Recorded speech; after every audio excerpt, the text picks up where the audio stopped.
mengenai SOP solat Jumaat. Solat berjemaah di masjid-masjid. Saya ingin berterima kasih kepada jawatan kuasa masjid, imam dan karya masjid, kerana saya dapati bahawa masjid ini amat mematuhi SOP yang dikeluarkan oleh kerajaan. Misalnya masjid-masjid, sebelum kita nak bersemayang, nak solat Jumaat, kita perlu mendaftarkan nama kita dulu, baru kita boleh pergi. Dan mesti membawa sejadah sendiri, memakai mask, memakai pelitup muka, dan tak ramai yang mengambil air berwuduk di masjid kerana kita tidak menggalakkan. Ya, walau bagaimanapun terdapat kes-kes di mana apabila mereka pergi sembahyang untuk solat Jumaat terlupa membawa sejadah. Apabila terlupa membawa sejadah, oleh kerana striknya, tegasnya pematuhan SOP di masjid, mereka tidak dibenarkan masuk. Mereka terpaksa balik. Dan jam hari Jumaat ni kita tahulah jam. Bila sampai ambil sejadah di rumah, balik ke masjid, orang dah selesai sembahyang.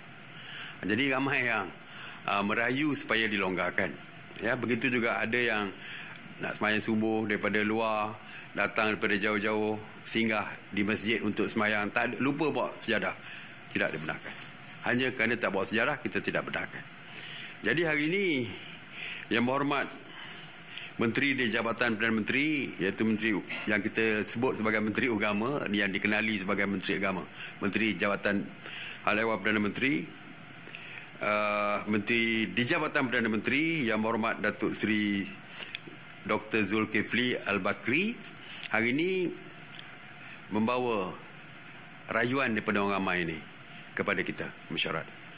Dan setelah mendapat pandangan daripada Kementerian Kesihatan dan seluruh masyarakat, kita bersetuju bahawa membawa sejadah tidak lagi dijadikan sebagai satu perkara yang wajib, yang mana kalau tidak ada sejadah tidak boleh dibenarkan masuk untuk bersemayang. Kita boleh benarkan. Walau bagaimanapun, kita masih lagi menggalakkan supaya membawa sejadah sendiri.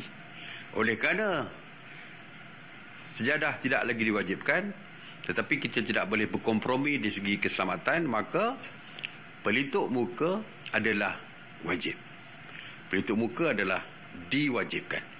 Tidak ada kompromi dari segi pelitup muka di dalam masjid, kerana sejadah tidak lagi menjadi satu perkara wajib yang menyebabkan ramai yang terlupa tidak dibenarkan masuk. Oleh itu kita menggalakkan masjid supaya menyediakan pelitup muka di pintu masuk masjid. Maknanya masjid boleh jual.